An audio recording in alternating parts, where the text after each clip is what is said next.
In my 40 years of law enforcement, I've never seen anything quite like it.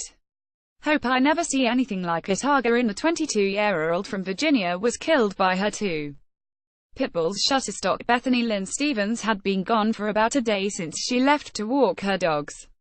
So her father went out to look for her at the area she frequented. There, authorities say, he found her two dogs, guarding what he first thought was an animal carcass.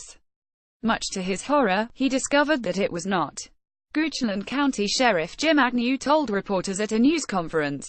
Investigators in Goochland, Virginia, a rural community about 30 miles outside of Richmond, say the petite, 5 feet 1 inch young woman, who weighed a little more than 100 pounds, was mauled to death by her dogs, whose combined weight was around twice hers, while out on a walk earlier this week.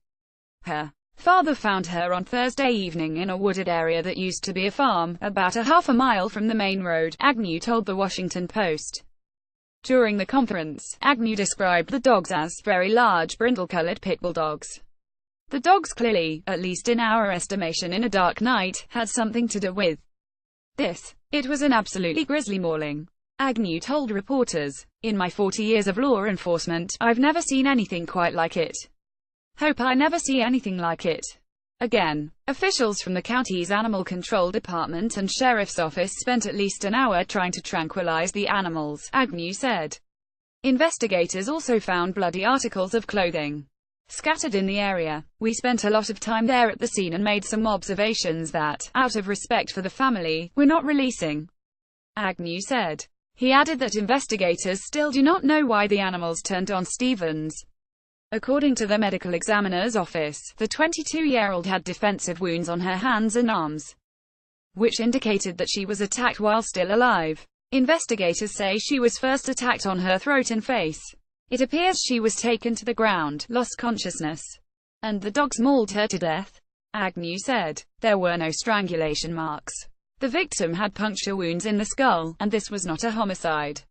Stephens' friend, Barbara Norris, was not convinced by the authorities' account of her death, saying the dogs, which Stephens had been raising since they were puppies, would never turn on her. ABC affiliate WRIC reported, "They'd kill you with kisses," Norris told NBC affiliate WWBT, adding that the dogs' kennels looked as though they had been forced open.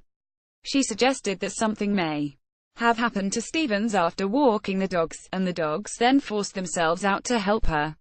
Norris has not responded to a Facebook message asking for comment. Asked about Norris's comments on Saturday, Agnew said the evidence found at the scene, including the defensive wounds, clearly showed that the dogs were responsible for Stephens' death. He said the victim's relatives have requested for the dogs to be put down.